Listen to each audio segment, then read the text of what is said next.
Okay, good evening, good afternoon, and good morning to all of you joining us from across the world today. Welcome to Pandemic Punditry's new limited series called Earth Member November. Karthik and I decided that we need to sort of take a little break from. We had a series called Putting the Planet on a Pandemic Diet, which focused on sort of the impact of everyone's diet on pandemic and also the post-pandemic world. And what we realized is that during this lockdown, when everybody was sort of forced to be indoors, the skies cleared, the rivers ran clear, and the ocean life returned, and the air was breathable again. And it was really evident that to everybody that there was a huge impact of human activity on the climate, and the climate crisis has not gone away. It's still here with us, and we're still facing that existential threat to us. So we're delighted today to really an honor to have Manuela Barron, the founder of Girl Gone Green, Stefano Funari, founder of I Was a Sari, and Savera Veerasinghe, founder Anantha Sustainable. So welcome to Pandemic Punditry, Manuela, Savera, and Stefano. Thank you. So just to sort of kick things off, if I may, ask both Manuela, Savera, and Stefano, basically in that order. Was there a particular incident or moment or story that inspired and motivated you to found the companies or the movements that you have given birth to? And so, Manuela, if you don't mind going first. Yeah. So when I was in college, I started traveling a lot more. I had never had that opportunity. And so I noticed that no matter where I was in the world, I kept seeing litter. And so you could be, in the streets of Europe and it was like the cigarette butts, or you go to another country and it's the saran wrap, and no matter where I went. And then I actually ended up in Southeast Asia in Vietnam. And I ended up with this river that was completely full of trash. And what was really eye-opening is that the trash that was in this river wasn't from Vietnam. And so your first instinct is to think wow, I can't believe they're not managing their trash properly. And then they start pulling out the trash and they go, this one's from China, and this one's from the USA, and this one's from all these different places. And then that really opened my eyes that it is such a global issue that impacts certain places disproportionately, and kind of go on the journey of how am I part of the problem and how can I be part of the solution? Great. Savera? Yeah, I think for me, specifically with Anantha, there was a kind of incident. Maybe a lot of people have heard of it if you're based in Sri Lanka, which is the Mika Ramulla crisis, which was a kind of huge landfill, not even an official landfill, collapse, and took 32 lives. So literally people were drowning in waste. And I had started a community forum that was the kind of catalyst to try and understand, what is going on. And I was running a packaging company at the time. I was almost kind of embarrassed to say that I owned a packaging company. I wasn't doing something directly related to, individual consumer packaging, because that, was contributing, 40% of all that of the waste. So that community forum kind of sparked me looking into kind of consumer packaging, primarily where the individual consumer has, more awareness, and they have, kind of creating that access. So I realized it wasn't apathy as much as it was access. In Sri Lanka for sustainable packaging, so it was just kind of more out of need and desperation that we, as a packaging company, started sourcing and supplying sustainable packaging, and then going into community events and stuff like that. So there was very much a catalyst, and then all of the factors that here in Sri Lanka and globally, as Manuel said. So that's kind of started. Stefano? So I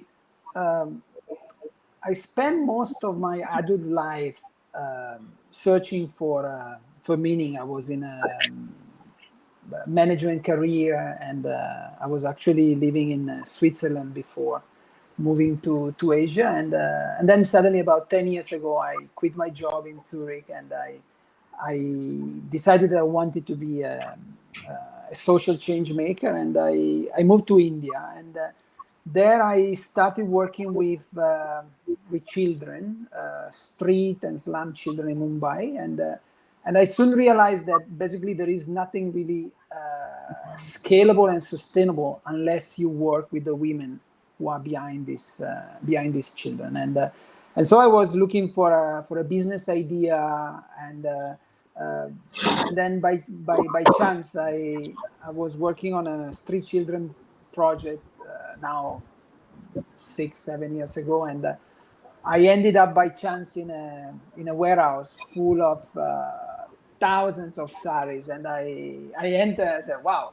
And I said, "There is something here," and then things happen. So. Saw the magic in the saris. Yeah. So I don't know, Manuela, whether we are familiar with the concept of a sari. It's a 22 yards of that most people in South Asia wears, women wears a sort of a dress outfit. It's a beautiful piece of cloth usually. Karthika? Yeah, so I was really interested to find out when I was going through each of your profiles, did the sort of business acumen come first, or did the activism come first? And Manuela, if you can kick us off. No, completely activism. I was working other jobs. It wasn't even in my mindset. Like, I knew that people could make money from certain social media worlds, but it never didn't occur to me at the time. And it took me probably like 3 years to actually monetize in a way that was sustainable to myself. So no, it was fully passion driven. So Karthika, maybe you can show some of the stuff I that was actually thinking Manuela does on Instagram. So Manuela, you've sort of you've sort of created you're an influencer, right? So the Girl Gone Green. So you've sort of taken various perspectives on fashion, on waste. Tell us a little bit about sort of what you do via Instagram, in how you wield that influence.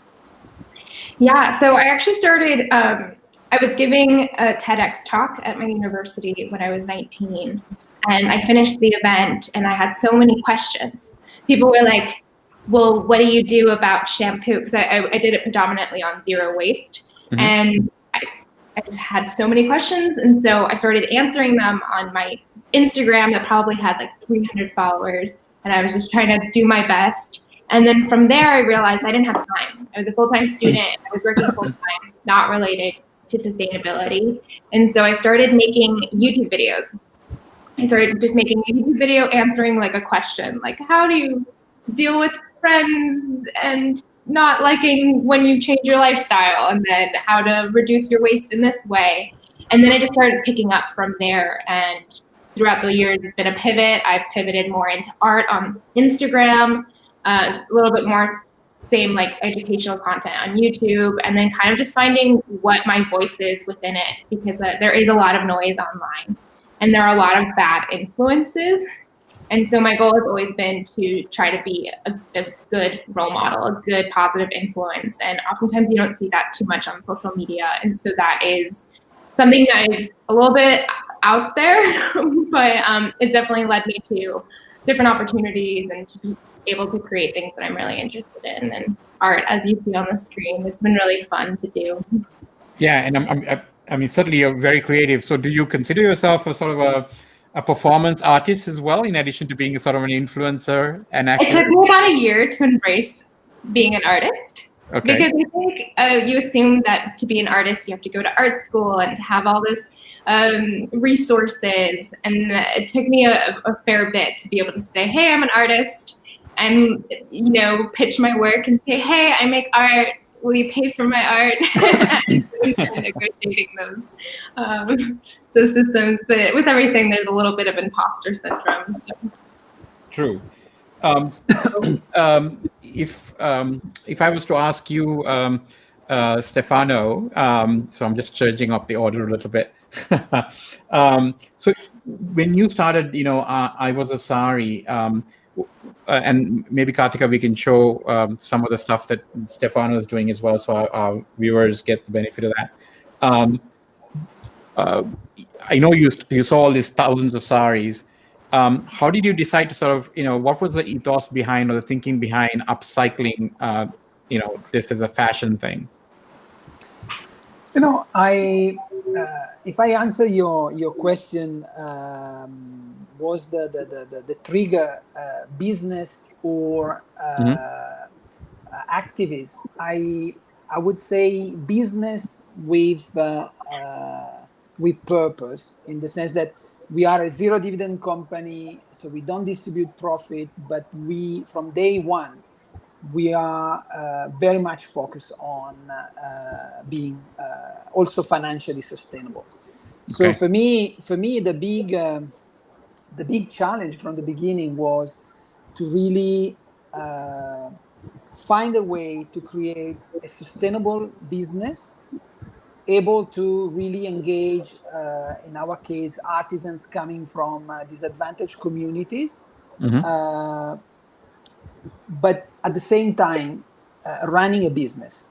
We are not a charity. We don't want absolutely to be seen as such. We are a company. We compete in the market, and if you are good or better than our competitors, we succeed. So that was for me really from the beginning the angle we took, and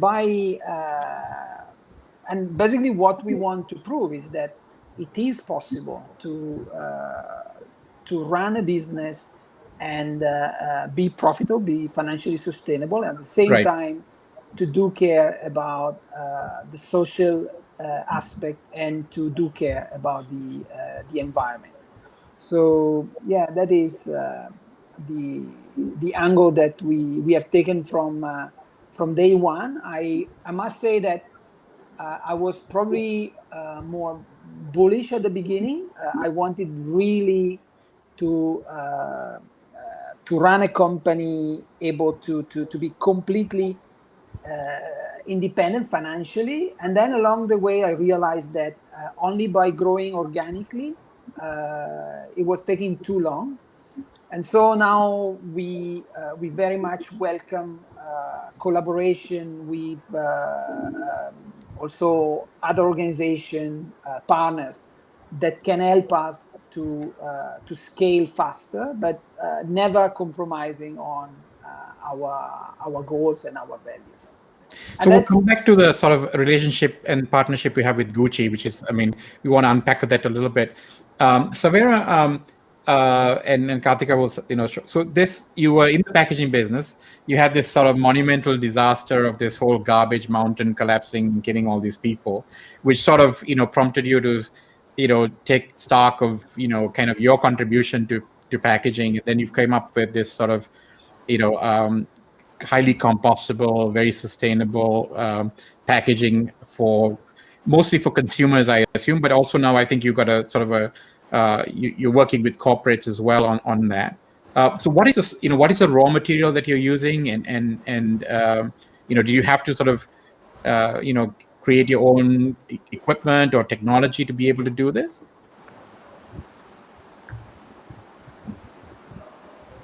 I think you're on mute. Sorry, kind of cut out the background noise and cutting out myself. But I think for me, when I wanted to start Ananta, it felt really urgent at the time, and there didn't seem to be anything that was being created or manufactured. And having I was running a manufacturing factory at the time, a packaging factory, but that was for industrial packaging. And I guess for me, it was just sourcing, finding the most available solution, and because it wasn't being manufactured in Sri Lanka, it was about sourcing and finding the most cheap options that could compete with plastic, so that you're kind of removing barriers to access. And so it was sourcing. So for me, the model is, as the role that Ananta plays, is as a kind of a collaborator, is how can we source all the people that are making amazing packaging. So some of the packaging, like the paper bags you're seeing, we make from offcuts and the other packaging is sourced from different manufacturers, all out of Sri Lanka, unfortunately. So we are trying to source and kind of bring together and create packaging where it doesn't really exist here. because the focus is 100% compostable packaging, and Okay. the market is really young, unfortunately. Right. So we're just trying to create a market while we're going, and then kind of source and gather as many people along as we can. And just to tie that back to your Karthika's original question of, is it activism or business? For me, it's always been activism. I was kind of raised like that. So I was always interested in what the nexus, how business can be at the nexus of sustainability, and just awareness and education. So how can we, as a business, instead of having a marketing and advertising voice, how can we use that for an activism voice? Or, traditional, instead of competitors, you have collaborators. So it's always been activism, but what I studied and where my interest has been is how can we draw that into the kind of DNA of any business, whether it be a startup or the factory that I was running, and then trying to kind of, I think social enterprises are the future, and if we want to transition to a better economy that values not just profit maximization and distribution between its shareholders, I think impact, environmental and social impact has to be very much embedded in how we do business. So it's a long-winded answer to the question. No, well said. Karthika? Yeah, I actually have a really interesting question for Manuela, because I was going through her YouTube page, and you told this really interesting story about Kaminsky, the forger. Oh, yes. And you told it so well, and it was so inspirational about why one person is enough to take action now. I was wondering if you can repeat that story for our viewers. Yes. Can I repeat it as well as I probably did then? Probably not, but I'll try my best. I read an article, so I was 19, and I read an article about a man who, when he was 19 years old, he was living in France during World War II, and he started forging papers. And he would spend all this time forging papers and documents for families so that they could escape, and so they wouldn't end up in these camps. And he basically had this view of, like, if I sleep, X amount of people die. And so he just dedicated himself to do that. And he was putting himself at risk, and he was putting all these other people, at risk, because he started working with friends. And I really enjoyed his story because he said, like, if not me, who? Like, he was 19 years old. Adults could have, older adults could have taken charge. Other people could have done it. But he did it, and he ended up saving, I don't remember how many lives, but like thousands of lives, and he ended up dedicating his entire life to forging papers in different wars. He went to Algeria, he went to all of these different places to help people escape their situation. And it was one of those moments that we often think that someone else is going to come and fix things. We think that the government is, or like your knight in shining armor is going to come and just make everything better. And knowing that, like, no one is coming, and you have the power of being that someone in whatever capacity that might be. It might not be to the extreme of like not sleeping for a few weeks to make papers, but we all have the ability to do something. Well said.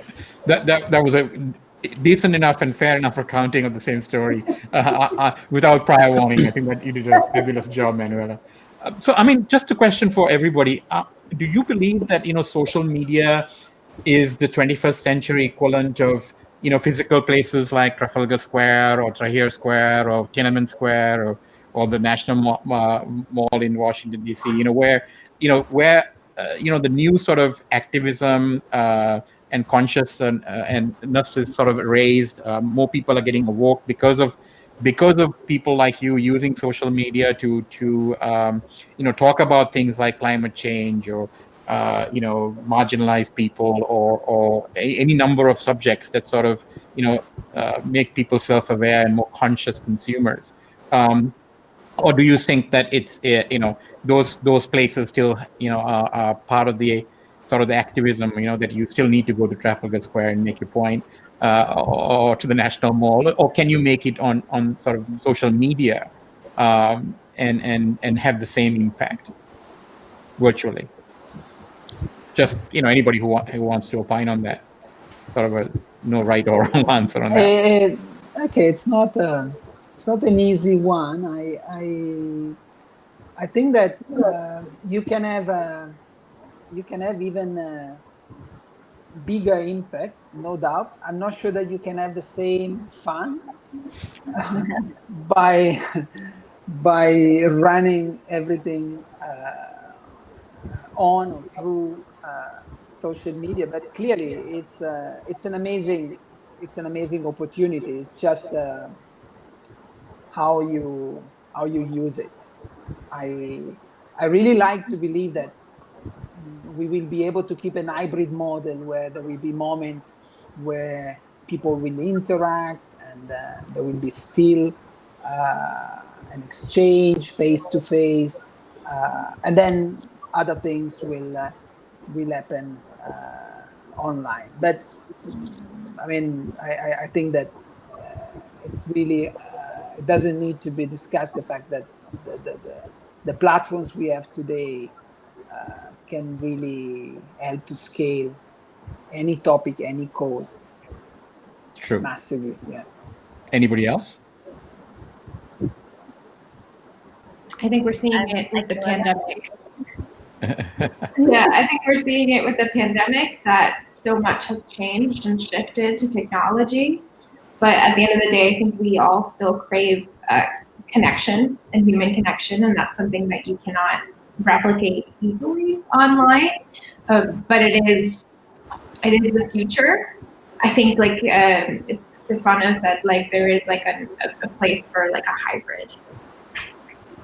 No, I agree. It was just, Karthik and I just found it sort of kind of an observationally interesting. We found a lot of activists, that are doing a lot of fabulous things. We're going to feature somebody on Friday and someone on Saturday as well. But a lot of these people exist mainly in social media. They got a significantly large following. They have great impact on a particular generation of people who live their lives mostly in social media. So I'm definitely not one of them. My wife is always on social media, but not comparatively speaking, right? So a Gen Z person or a millennial, I think that that's where they sort of form a lot of their own thinking around this and become more aware of what's going on in the world. And I think in that sense, it's a very powerful thing. And I see, incredible amount of young people across the globe, using social media to create, what, people like Savera and Stefano can sort of use as sort of conscious consumers who are like aware now of, hey, there are impacts to sort of the decisions individually we make around the clothes we buy and the goods, the things we use to package our goods. I think, not to discount the impact of social media on that. I think there's a whole generation, it seems, of people, activists turned entrepreneurs turned influencers, who seem to say a lot of interesting things about critical subjects on social media. That's why we want to get your thoughts on that one. Karthika? Yeah, so it was really interesting for me because each of you guys in your own way is doing something practical that everyone can sort of adopt at home. And I just wanted to understand, starting with Manuela, for example. I mean, I know you were talking a lot about, the use of tampons and menstrual cups and things like that. How can we take action now to help, adopt some of those practices, sustainable practices, like, for example, the menstrual cup? Yeah, I think it boils down to a lot of access. And so, especially in certain places of the world, there's not even access to period products. There's no education around it. There's a lot of shame around it. And so I think it'd be really easy for me to sit here and say, oh my God, we all just need to get a silicone menstrual cup instead of pads and tampons. But that was like Stefano's story of realizing unless you help the moms, you don't help the children. And so with something like that issue, it really comes into play of how can we remove the stigma of being able to have these conversations and to be able to talk about something that is typically taboo. And then how can we kind of focus on the sustainability aspect, whether that's not pouring chemicals on menstrual products, which is what a lot of companies do, or packaging and having different ways to package it and sustainably, but really make it something that is accessible for all, because currently it's not. So I know we have a little bit less time with Stefano than Saverio and Manuela. So Stefano, how do you get a luxury fashion brand like Gucci to support you, and what support do they provide? And do you believe that other luxury fashion brands should support upcycle fashion? Yeah, we started our collaboration about 3 years ago, and I received a call, and you answer the phone, and there is a person say, I'm XYZ from Gucci, and you say, sorry, what did you say? Who are you? And then it turned out that they were looking for a partner in order to run a project that could become a sort of pilot role model in the area of women empowerment, social inclusion, and circularity, and which is exactly what we do. And we started really a very interesting journey together that I believe can really, and I really hope can inspire other large organizations, because at the end of the day, from their point of view, is part of their CSR. Okay, and CSR can be just giving away money, but they came with the intention of going beyond that, and that is where it became really interesting from the beginning. The first project we worked together is a project where basically in India, the main interest for Gucci and for most of the luxury brands is in the embroidery industry. So India is the capital of luxury embroidery, and it's an industry that is going through a lot of transformation, where there are a lot of social issues, and where women have been historically completely marginalized. Everywhere else in the world, embroidery is done by women. In India, it's done by men. And so we started discussing this, and they said, okay, why don't we try together to create a small space for women in embroidery, which is an industry which is going also through a vocational crisis. It takes really a lot of effort, dedication, and the youngsters are not so willing to spend so many hours at the frame. And so if you project 10, 15 in terms, why not to try to involve women in this industry? And so thanks to their support, we have trained an initial group of women. We are still struggling to scale that, but the concept is super powerful, and we have developed now a very comprehensive training program that we are going to launch soon, which is going to be freeware. So we are going to give this training to everybody who is ready to basically sign an agreement saying, I'm not going to use it for commercial purposes. And the idea is really to create these opportunities. Another brilliant thing that we are doing together, which is really for me an inspiration for many other companies, is that Gucci has an internal volunteering program, which is called Gucci Changemakers. And through that, employees are allowed to take few days in order to support a cause which is close to their heart, and they are paid during those days. So basically, we are using that massively. We need experts in any area. They come, and lately we have started collaborating with the creative team. So the team of Alessandro Michele is sparing some days, and they co-design with us. Honestly, I know where we come from. I know who we are. And so for me, to send some of our artisans who have never been anywhere else outside Mumbai and the village where they come from, I mean, to go on a flight, fly to Rome, and work for a week, cheek to cheek with the best tailors, the best creative, it's amazing. something. And it's beautiful to see that basically they were there, and the fact that next to them there was someone making a special outfit for Elton John or for them was absolutely irrelevant, because not being a Bollywood hero, he was Elton John. Okay, good. Let's focus. Let's focus on our side. And so, for me, the beauty of this experience together is that companies, large corporates, they look at CSR in a very traditional way, and they think that is about, okay, allocate this budget. That's not where they have the real assets. The real assets are the thousands of people working for them that are desperately searching for meaning. And if companies really create the opportunity to use their skills in order to spend a small amount of their time in order to have impact, uh, I cannot see anything which is more win-win-win than that. People are motivated. People come work like a couple of weeks with us in Mumbai, and you can see the drive, you can see the motivation. They work till late, and basically those are supposed to be their holidays, and they go back fully energized. They are happy, we are happy, the company has achieved something.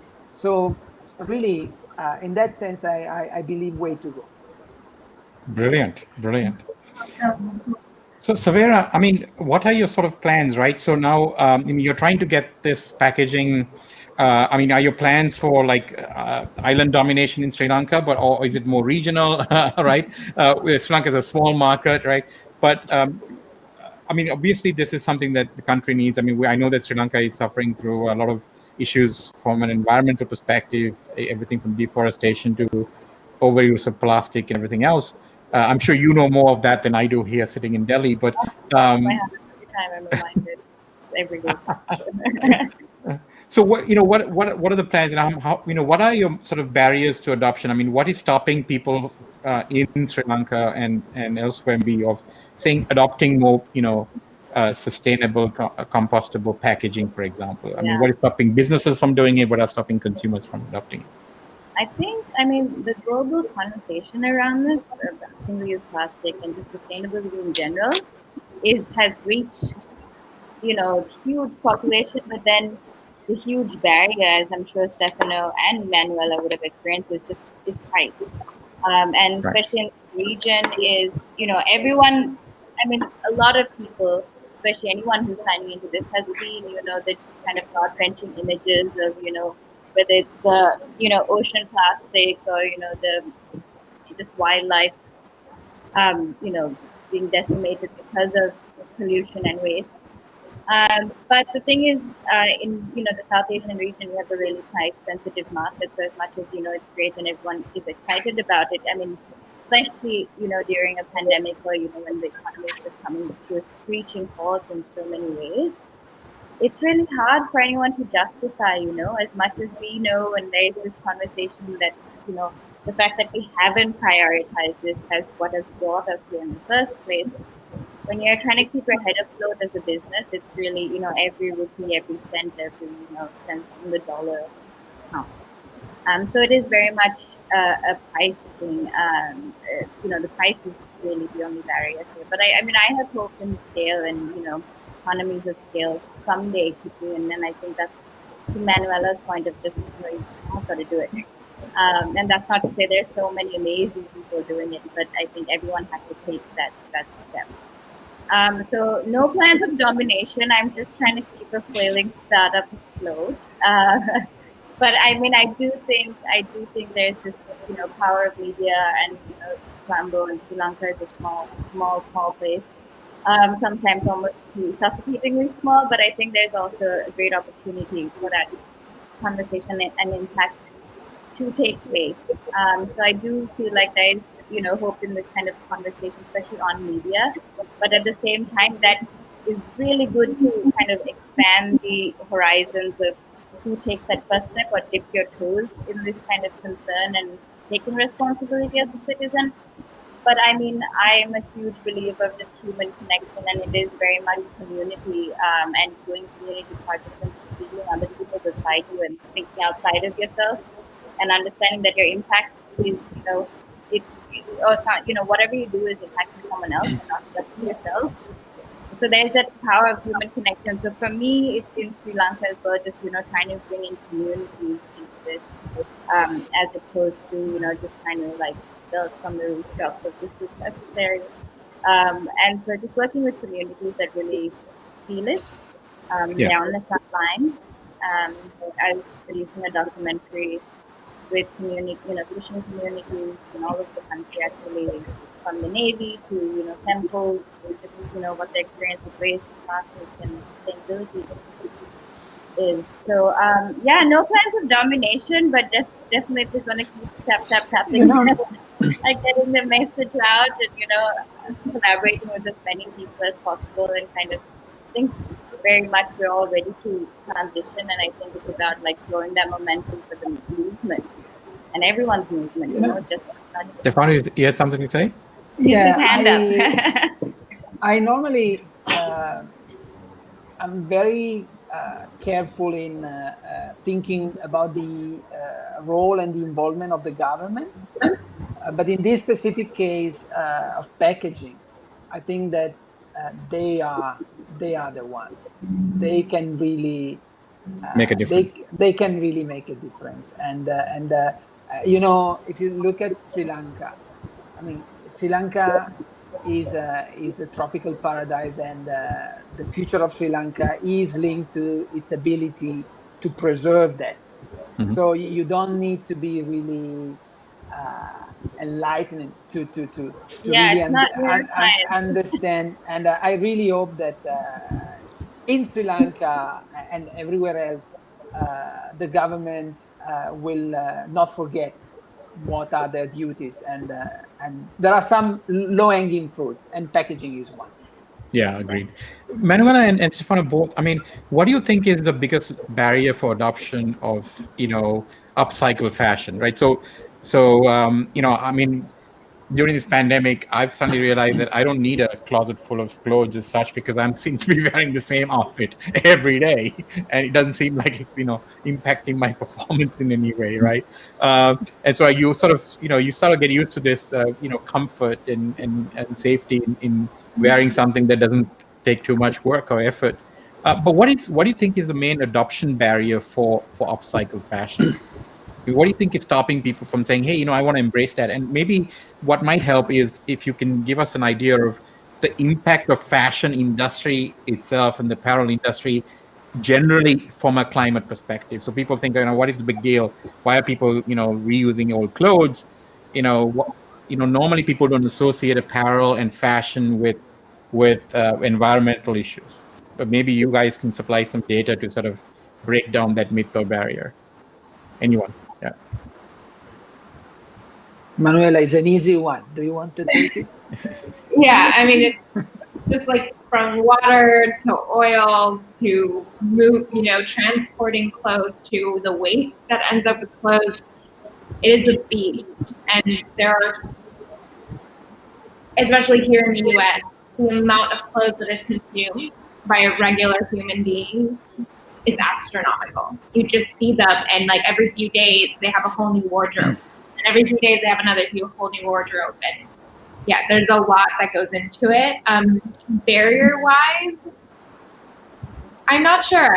What do you think, Stefano? I think that in general, let's talk about sustainable fashion and not about upcycling, which is a niche. I think that the two main barriers is that fashion is about looking good. And so sustainable fashion needs to be desirable, needs to be cool. And that's the main barrier number two. The main barrier number one, sorry, and barrier number two is the cost. Affordability is another issue. So upcycling and what we do it's a small thing, but I like to think that we play a role in proving a concept. And once you prove the concept, then other can pick it up and take to the next level. Upcycling is limited. The scalability of upcycling is limited. Okay, I believe that recycling as a massive potential compared to, but the name of the game has to be that if you are in fashion, you cannot forget what fashion is about, and you cannot expect that even this story about Gen Z, millennials, so they are much more into conscious consumerism, and at the end of the day, they have big limitations in terms of budget. And if they can afford one outfit sustainable and five mainstream, what do you expect? What do you expect? At the end of the day, they will, unfortunately, if it's 1 to 5 or they will go in that direction. So I think that these are two main barriers. And what is true is that upcycling is more expensive than mainstream production and linear production. We spend more time checking the quality than making the products. Okay, so to make it sustainable, and we are an affordable brand. To make it sustainable, we need to be able to justify a premium. Otherwise, if we work in a typical manufacturing cost plus markup, we are dead, because basically even the material. Trust me, I would be able to buy cheaper the sari or the fabric if I would go to the market with the volume we have now, rather than spending the huge amount of time in searching for the dead stock, post consumer, and so on and so forth. So at the end of the day, it has to be recognized that circularity and sustainability comes with a cost, and consumer have to be ready to accept, to pay that premium. But the amount of premium is key. If it goes crazy, then we cannot blame the consumers. I've noticed something in sustainable fashion.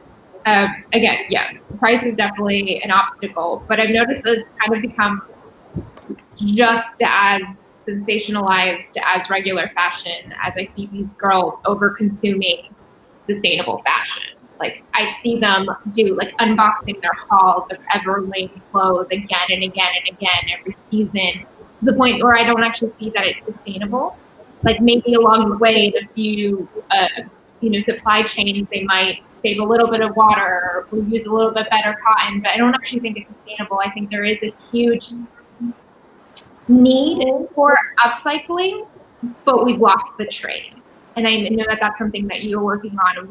I personally have been learning more and more about sewing, and no one in my life sews. I can't ask questions. I can't say, hey, can you help me with this French seam? I'm messing this up. Like, no one in my circle of life knows how to use a sewing machine well.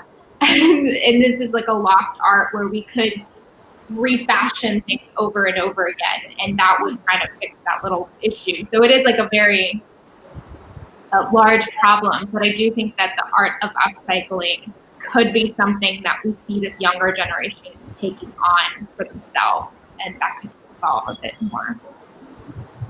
Yeah. Well said. To Saveri, to your point earlier, I mean, you're looking for sort of this conscious consumer, obviously government help. But I think that, the role that somebody like Manuela plays, and the reason we sort of brought her into this conversation is I think we want to show the two sides of this coin, right? So one is that, there are companies such as Stefano's and Savera's that are really making things that are sustainable. But I think you need to create buyers for that, and let's say influence the buying decision of people, awake people to the idea that you can consume these things, and it is sort of cool and hip and almost the right thing to do, right? Not almost the right thing to do. So the role that someone like Manuela plays in sort of creating that awareness, making it fun, sexy, fashionable, beautiful, whatever you want to, whatever adjective you want to use. That's such a vital role in this sort of ecosystem that I think all of you are trying to build across the board here. And I mean, Karthika, any more sort of last questions? I know, Stefano, you have a hard stop in 45 minutes. I'm conscious of that, but yeah. So the rest of the questions I actually just prepared for Savera and Manuela in case okay. Stefano. So whenever you feel comfortable, I want to leave, Stefano. You won't be insulting any one of us by doing so. So Thank you very much. I will leave in a couple of minutes. Okay, so appreciate your time. If you don't get to say goodbye before you do, for coming in and telling us your story. Really impressed with sort of your connections and works that you've done together in partnership with Gucci, and this whole story about you ticking off a number of boxes, everything from helping marginalize women and also climate impact from upcycling. So there's a lot of interesting boxes you tick off from your efforts. So first of all, thank you for that. So Savera, I mean, if you were to sort of, I know that you grew up in a household that was very much on the outdoors and wildlife and everything else. What do you think is the main problem in sort of sourcing? You said there were some issues of scalability in Sri Lanka, right? So is it the raw material that comes from outside? Is that the sort of a barrier to your efforts, or are there locally available material that you can use to sort of do this compostable packaging? I mean, Sri Lanka is rich with materials and sources, but unfortunately, because there is no kind of market demand for, if there's plastic packaging, which is a few cents, why would anyone, or that at least the question that's asked is, why would I pay 2.5 times that? And especially, I mean, you can tell someone to change, but the range of alternatives is limited, and the waste infrastructure. So someone invests in it, but where is it actually going, and what is happening to it? So I think we don't have enough of a market. It's still growing, and I think there are more and more small producers coming in. But for larger manufacturers, even if they try to introduce it in a small way, their existing customer base wants the cheapest thing that they can offer. So, for them, it's like we're trying to get it out there, but unless someone is doing that kind of marketing using their voice piece, and that's where the role of Manuel and Stefano for just making it sexy, and just a part of the conversation is really vital, because otherwise, what I'm seeing, the bigger the company gets, is the customer has the power. As much as we feel kind of disempowered, if you are tragically just a data point. Each consumer is kind of a data point on each company's kind of spreadsheet of where the demand is. Then we have to exercise that power, and I think so. It's the customer that has the power. So the more people that demand it, and the more people are aware, the more the bigger companies are kind of induced to change. Whereas it's the small social enterprises who just kind of wanted it from the beginning. So in terms of in Sri Lanka, it's sourcing it currently to just create a market for it, so that we can then bring in local producers who are doing the baskets and doing very small scale cottage industries, and say, hey, there's a demand. How can we bring people and create partnerships to create the huge gaping holes in the market, or try to bridge them, or attempt to at least. So that's, I think, where we are trying to put all of our energy for the next. I'm wondering whether there's packaging is something sort of I'm focused on a little bit more because my wife is in the midst of starting a company that deals with food product, and she's very, very interested in sustainable compostable packaging, right? And she's completely no to plastic, but the product she's in R&D right now requires sort of cold storage and various other factors. But one of the things that I hark back to is in my childhood, whenever there was a package that something came with, we always found another use for it, right? So it never nobody threw it in the garbage, right? So somebody would, if it was a box, they would use that to store something, or they used it, they had multiple purposes. They would sort of repurpose it for something around the house. You very rarely threw it in the garbage. And today, I mean, maybe because plastic doesn't lend itself to that very easily, people just chuck stuff, right? And I'm as guilty as anybody else of that. And I'm wondering whether there could be a collaboration between Manuela and you, where some of the packages, if people say, "Hey, I get this box, I may have eaten lunch on it, or I got something with it. Now, how can I take that box and make it something else? So I can, and that's hip and cool to do that. It's almost like a DIY, do-it-yourself project, but it repurposes itself to something else. So you don't really throw it anymore. And so that's what I think is sort of interesting when I look through Manuela's Instagram. I mean, all the numerous things that people seem to make with these things. I think that's interesting. That's an angle that people seem to be missing, right? It seems like a single use, right? You just use it once, and then you just chuck it. And I think that's a new sort of consumer trend. It was not so 30, 40 years ago, for sure. And I think I think that's very much to do how people place value, and mostly how brands place value, right? When you're buying something, you don't think I'm paying for the packaging as well. The packaging is this kind of extrinsic, intrinsic thing that it's there, it's ubiquitous, but it's you're not paying for it. No one is. So why value it? The minute if you buy a basket or a beautiful glass jar, you're more likely to keep it and reuse it. So, and even plastic containers will last for a very long time around it. And so for me, it's okay. We are trying to replace the single use with something that's ideally regenerative. So what would it look like if there's seeds, and there is seed paper and mycelium packaging that you would toss into the soil, and then ecosystems of mushrooms or plants are growing. Have you been doing the mycelium? Sorry? Packaging? Have you been doing the mushroom packaging? I haven't. I have a friend who's actually really amazing. He's doing it with all the flowers from pujas in India that are being thrown in the rivers, collecting them and making joss sticks, and then also going. Yeah, we buy them here. It's called. They're amazing, absolutely amazing quality, and the packaging is beautiful. They're called Pool, like PHOOL. Yeah, that's what we use in the house here. Yeah. Nice. Yeah, so they're doing mycelium packaging, and that's in R&D, and then there's an American company, Innovative. So for me, that's like all these amazing people are doing these amazing things. How can we use our voice to help them find markets? That's where people like Manuela or any of these, how can we bring all of this? So ideally, Ananta is to create a platform. So it really needs to be single use, and we have so many lifestyle shifts and capitalist value systems that we need to transition. While we're in that transition, how can we, if it is single use, if it is convenience, can it be regenerative? And in the long run, it's how do we change our valuation of things, and how do we how does it become more useful? How does it become how do we actually see the packaging?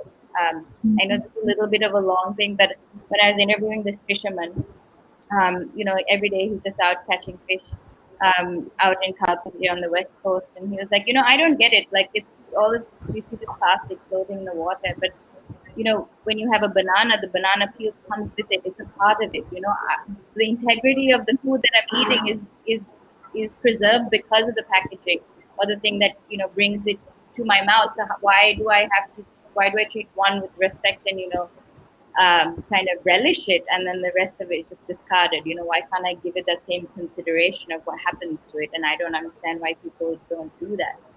And his meditation was amazing. And going off that, my favorite quote is from a man called Josh. I'm blanking on his name, but he says that you shouldn't throw the earth in the trash can. And so he always says, don't throw the earth in the trash can. And I love that story because it really is. It's something like it came from the earth, and now we throw it away in a plastic bag and send it to the landfill instead of giving it that beautiful ceremony or composting it or turning it back into a banana. Yeah, exactly.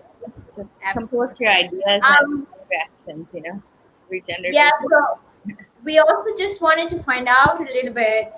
So obviously there's some alarming statistics that have come out from some of the scientists who said the first Arctic summer is about 15 years away, right? So that's 2035. So we're in 2020. Just how does that make you feel? And Manuela, obviously, the US has now not officially part of the Paris Agreement, and Sri Lanka, of course, as you're aware, people are trying to save the forests. How does that make you feel? Honestly, anxious. I think there is a ticking clock, and for me, because this is most of my life, even my personal life ends up being mixed with sustainability, that it's a little frustrating when you walk down the street and just nobody is even in your wavelength, and they're at Walmart Black Friday shopping, plastic wrapped plastic, and you're like, wow, like there's just such a disconnection between the earth and I've spoken to a lot of activists that say that deep down the root is because we spend all our time in little boxes, and especially now with the pandemic, we're living in a house in a box and we're not interacting with the outside, and we're not spending those moments, and most people just don't even have access to that. And there's a lot, but you can look at it two ways. You can get anxious and let it cripple what you can do, or you can use that as fuel to keep going. Yeah, I think that, to kind of go on what Manuela is saying, there's such, especially in this kind of really introspective, reflective times that we're in, because we're kind of put in a fishbowl. I think it really is, it's almost magnifies this kind of dissonance that we have within ourselves, and this disconnect to the natural world. And I think that's where we can make these, fast decisions and not even think, what we consume and where it is going. And I think that, on a philosophical level, I think you can zoom out and, say, okay, this is the human condition. Or you can say, how do I go within myself and say, okay, what are the things that I can improve? Everyone is, the whole, humanity is a reflection. I reflect that, those tendencies are all within me. So the more I can change, then I can have more conversations with more people, and then, hopefully, whoever takes a step along the way. And I feel like it's these kind of conversations and reaching out your hand on either side every time. And, a lot of people say, people in the supermarket don't care, and it's just so frustrating. I said, yeah, but how many people had a conversation with them? Not an accusation, like plastic is the devil and like this is awful.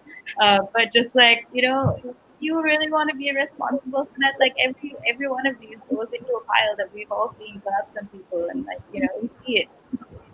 So I feel like there are definitely days of despair. Today was one of them where, my partner's also in waste management. We're like, we got to do more. Like, how the hell do we accelerate? How do you keep yourself sane and show up for all the people that you love, and also show up for a business, and also, try to like, put yourself in this savior complex for the planet. But I think day by day, and it does get overwhelming, but it's just, what else are you going to do? We're here, Well, it's been a sort of a fascinating hour listening to all of you. We're very inspired. So in January, Karthik and I are going to, we're both vegans to begin with, but we're going to sort of actively promote veganery, which is sort of, there's a huge impact from your diet. That's something simple people can do.